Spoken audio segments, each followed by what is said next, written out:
Greetings, my fellow freedom lovers, sovereign thinkers. Thank you for tuning to LL3 Podcast. My name is Craig, transmitting from the beautiful Mountain State. And today's date is Monday, May 4th, 2020. Yeah, it's been busy focusing on taking care of some business up here. I should be heading back to South Florida for a while. And things are doing good. Hopefully everyone's hanging in there. COVID-19.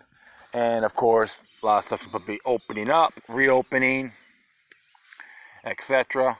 However, certain areas of some states are still going to keep it, a little bit tight. Which is, I'm not crazy about it on a governmental perspective, but as individuals, we've always got to be vigilant on our health when it comes to these matters. And of course, the COVID-19. Some people say it's a fraud. You know how I addressed it. I look at all angles and observe responsibly. So whatever you do, just protect yourselves the best you can, and keep your body active. Get that sunshine. Get those natural herbs, natural remedies in your body. And try to avoid all the contamination food that has affected a good amount of us. Alright, so I'm just going to keep this one pretty short and sweet. I just got this on my email from Mike Meharry. He's a communicator from the 10th Amendment Center, based out of northern Florida for now. He lives from Kentucky. Always always admired his content. Is very unique and very liberty-minded. So this one here is in reference to William Barr. Oh yeah, William Barr indeed. So he's one of those clowns. I could call him a clown. Hold on here. I'm trying to keep getting this click on my phone. I hate that, but I know what to do. Better. Alright. Well, this one here came out May 1st. And this is about William Barr. And it's entitled, "You're Trusting This Guy to Protect Your Liberty." Absolutely, right? You know how folks are. They follow along their man's in there.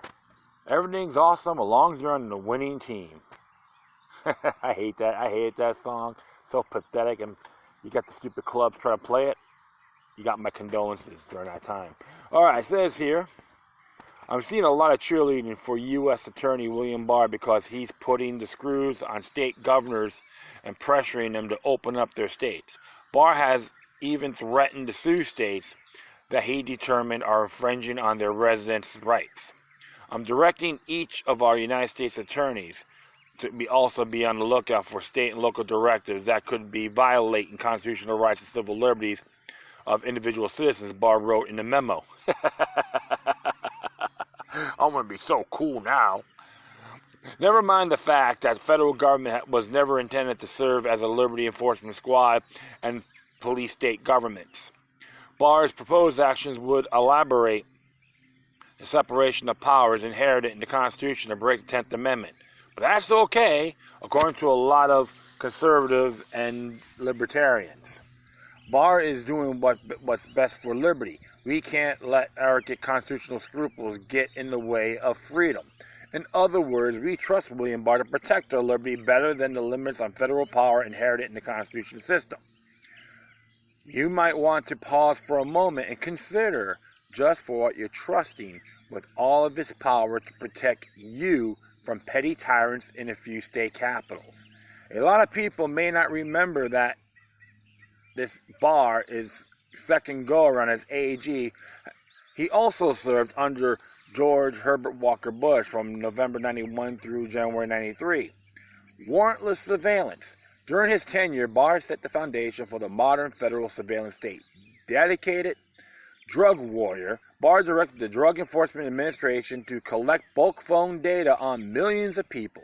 The DOJ ordered telephone companies to secretly hand over records of all phone calls from the U.S. to countries the Feds suspected drug traffickers were operating. The program eventually included over 100 countries. USA Today reported that the program was the government's first known effort to gather data on Americans in bulk, sweeping up phone records of telephone calls made by millions of U.S. citizens regardless of whether they were suspected of a crime. The NSA ultimately used this blueprint to develop its mass warrantless bulk phone surveillance program. Patriot Act. Unsurprisingly, Barr was a vocal supporter of the Patriot Act and argued that it didn't go far enough. During a congressional testimony in 2003, he called the bill a major step forward and argued that the Foreign Intelligence Surveillance Act remains too restrictive because it still requires that the government establish probable cause that an individual is either a foreign power or an agent of a foreign power. In other words, Barr argued that the government should be able to ignore the pesky warrant required in the Fourth Amendment. So if you meet Attorney General Barr, give him the Caesar salute and sing, "God bless the Patriot Act. It's done for our own good." Okay, that's the one to know on. Attacking encryption. Barr's disdain for the limits imposed by the Fourth Amendment doesn't stop there. He favors weakening encryption for electronic devices so cops can easily access them. He once sent an open letter to Mark Zuckerberg urging him not to include end-to-end encryption on Facebook messaging platforms. Companies should not deliberately design their system to preclude any form of access to content, even for preventing or investigating the most serious crimes. Barr wrote, adding that this kind of privacy protection puts our citizens and societies at risk. So, if you support a police state, we will protect you and screw you in the rear when you least expect it. Fraud, injustice, and the William Barr way. Okay, so we'll keep on going here. Asset forfeiture, yes. This meatball here is a thief. Barr is also a big fan of civil asset forfeiture. During Barr's most recent confirmation hearing, he told Senator Mike Lee, Republican from Utah, that civil forfeiture is a valuable tool for state and local law enforcement. In reality, it legalizes theft that allows police to take people's property even when they haven't been charged for a crime. During his confirmation hearings in 1991, Barr described civil forfeiture as such an important program, while allowing that it might be appropriate to keep an eye on how law enforcement agencies spent the loot to maintain the integrity of the program. The following year, Barr wrote, "The asset forfeiture program is a top priority of the Department of Justice and has my strong personal support. He'll have everyone else do the dirty work, but he doesn't have the courage to do it himself because he's a pencil pusher." Go figure that one out, folks. Ruby Ridge. While we're on the subject of the police state, Barr was a devout defender of an FBI agent who gunned down an unarmed woman holding her baby in 1992. Barr spent several weeks organizing former attorney generals and others to support federal agents' defense against criminal charges related to the Ruby Ridge incident. Jim Bovard called it one of the worst scandals during Barr's time as attorney general. In early 1990s, federal agencies targeted Randy Reaver, an outspoken white separatist living on a mountaintop in northern Idaho, after Reaver was entrapped by an undercover alcohol, tobacco, firearms agent. U.S. Marshals trespassed on Reaver's land and killed his 14-year-old son, Sammy. The following day, FBI sniper Lon Horowitz killed his wife as she was standing in the cabin doorway holding her 10-month-old baby. How manly are you, Lon? You're a real man. Congratulations. We should all be like you, you treasonous parasite. I know one thing for sure. Benedict Arnold was more of a man than you'll ever be. So I will continue on here. Horowitz had previously shot Randy Reaver in the back after he stepped out of the cabin. The suspects were never given a warning or a chance to surrender and had taken no action against FBI agents. FBI officials recognized that Mrs. Weaver has been killed, but during the subsequent siege assured the media that they were proceeding with extreme care, mindful that Weaver's wife, Vicky, and 3 remaining children were also in the cabin. Reuters reported an internal FBI report completed shortly after this confrontation justified the killings of Mrs. Weaver by asserting that she had put herself in harm's way, the New York Times reported in 1993.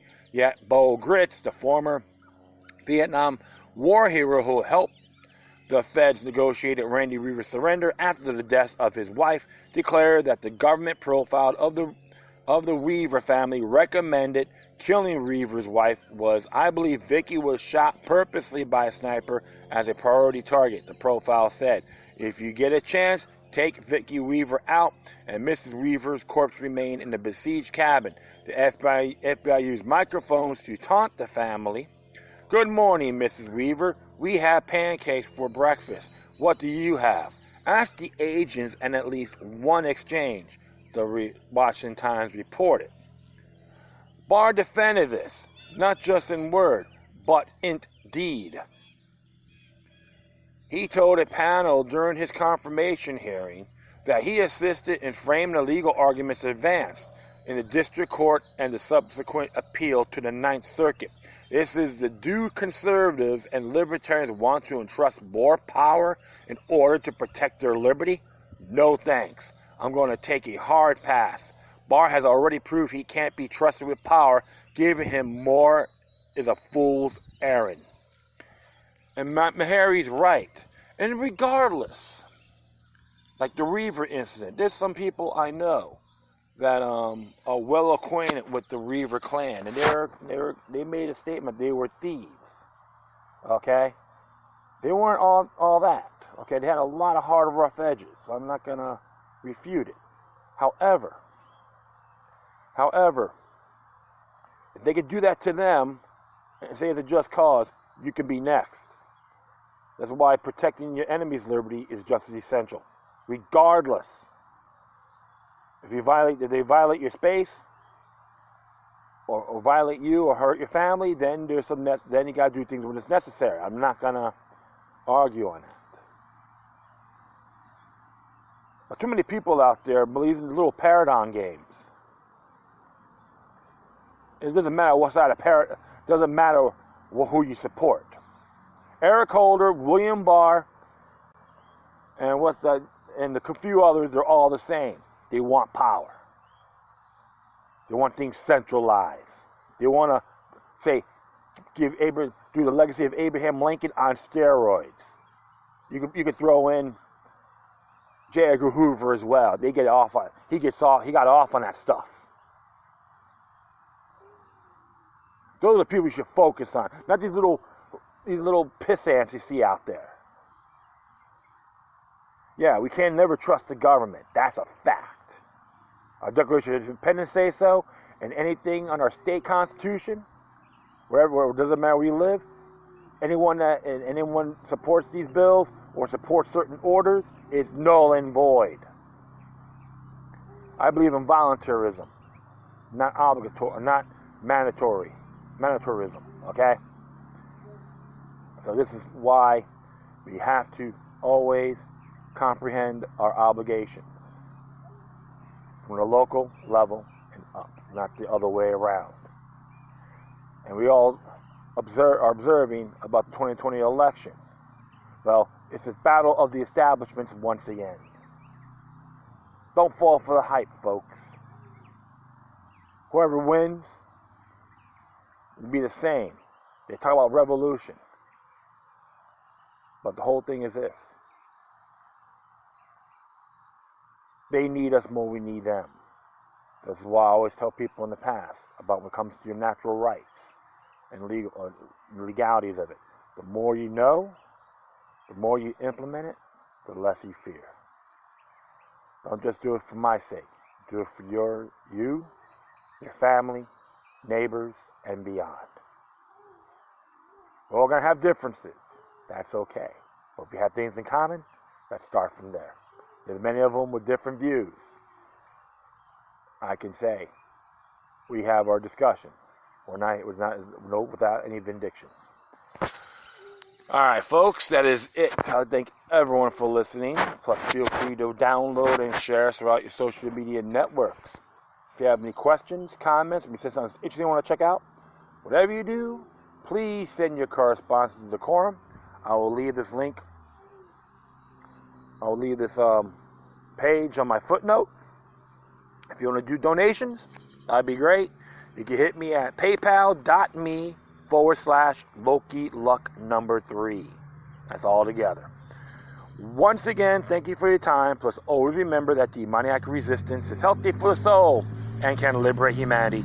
Until next time, take care of yourselves. Keep on spreading love. And may your guardian spirits be with you.